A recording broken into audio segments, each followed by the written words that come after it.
fait le califat. Vous voyez, la voiture a un but. Et le but de la voiture, c'est de déplacer ceux qui sont à l'intérieur d'un point A à un point B. Mais aussi, la voiture a des besoins. Mais les besoins de la voiture ne sont pas le but de la voiture. Je vous explique. C'est-à-dire, le besoin de la voiture, c'est l'eau, c'est le carburant, c'est l'huile, c'est l'air dans les pneus, ainsi de suite. Tous ces besoins ne sont pas le but pour lequel on a acheté une voiture, mais c'est les besoins pour pouvoir atteindre. Donc quand l'être humain fait de ses besoins son objectif, il commence à être malheureux. Qu'il ait ces besoins-là ou qu'il ne l'ait pas, il sera toujours malheureux parce qu'en fait, ce n'est pas pour ça qu'il a été créé. Il a été créé pour être le calife de Dieu. Donc le fait de manifester autre chose que le but pour lequel il a été créé, il se dénature, il devient autre personne. Donc ce qui fait que, au bout du compte, il n'a pas la joie, même quand il est aisé, quand il a tous les besoins. Et aussi, quand il n'a pas les besoins, automatiquement, il sera frustré, il sera amer, il sera bizarre, il aura l'impression de ne pas exister. Et en fait, c'est ça notre plus grande difficulté.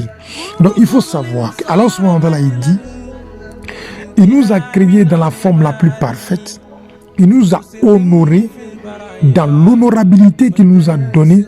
Il dit qu'il a harmonieusement, c'est-à-dire qu'il a pris le temps de mettre chaque chose à sa place. Ce qui veut dire que toute graine que tu vois a toutes les capacités de devenir le fruit dans lequel il est sorti. Mais si la graine est plantée dans une mauvaise terre, dans un mauvais endroit, il n'est pas suivi, il n'est pas arrosé, c'est normal qu'il ne produise pas. Mais imaginez-vous qu'une graine soit plantée dans une bonne terre et qu'il soit bien arrosé avec de l'engrais, c'est sûr que cette graine finira par devenir quoi? Devenir un arbre qui produit beaucoup de fruits. Pour dire quoi? Pour dire qu'en fait, atteindre le califat qui est notre objectif va nécessiter obligatoirement un travail. C'est pas le fait de cumuler les besoins pour atteindre son objectif qui va faire qu'on aura atteint l'objectif. Et les êtres humains sont malheureux parce qu'ils sont fixés un autre but qui n'est pas le but que Dieu les a assigné.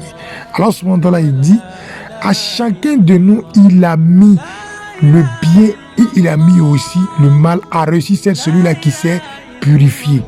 Et à la fin, il nous dit aussi, quelque part aussi, il nous dit que ô âme apaisée entre parmi mes serviteurs, donc âme parmi ceux qui ont pu manifester mon califat, pour afin que tu puisses entrer dans l'agrément de Dieu pour être dans le paradis. C'est une étape, c'est un processus, c'est un niveau, c'est un travail. Ce n'est pas qu'on est venu ici, dans cette vie-là, pour, je dis, au fur et à mesure, comme un élève, passer des étapes pour aller de classe supérieure en classe supérieure. Dans le cas contraire, on sera en train de stagner, on sera en train de tourner en rond, on sera en train d'amasser les besoins et on ne serait pas en train de développer ce qu'il faut développer pour atteindre l'objectif qu'il faut atteindre. L'objectif du califat, il a dit, quand mon serviteur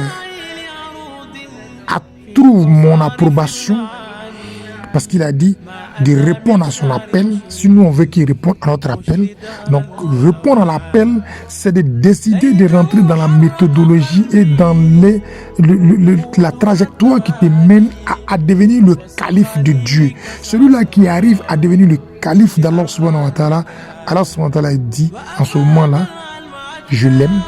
Quand je l'aime, je prends possession de ce dernier-là. Et quand je prends possession de lui, en ce moment-là, ses actions ne sont plus lui qui les pose, mais c'est moi qui les pose. En ce moment-là, toute fois qu'il pose une action, cette action est juste, est bonne, est noble. Et il suffit seulement qu'il veuille quelque chose. Moi, alors, ce moment-là, je lui donne. Voilà le but qui est assigné à l'être humain. Notre but ici, c'est de devenir, c'est d'avoir le kun fayakun. C'est pas de pouvoir multiplier ou bien d'avoir des gains, mais c'est de pouvoir véritablement être volonté de Dieu, parce que c'est pour ça qu'on a été créé en fait. C'est-à-dire que manifester tout ce que Dieu manifeste. Être capable d'être à l'image de notre créateur, c'est-à-dire que celui-là qui nous a créé nous a fixé un but, et le but n'est pas de pouvoir avoir tout ce qu'il faut pour manger bien. Le but, c'est de pouvoir manifester la volonté de Dieu et laisser Dieu se manifester en toi. Qu'Allah nous donne la bonne compréhension.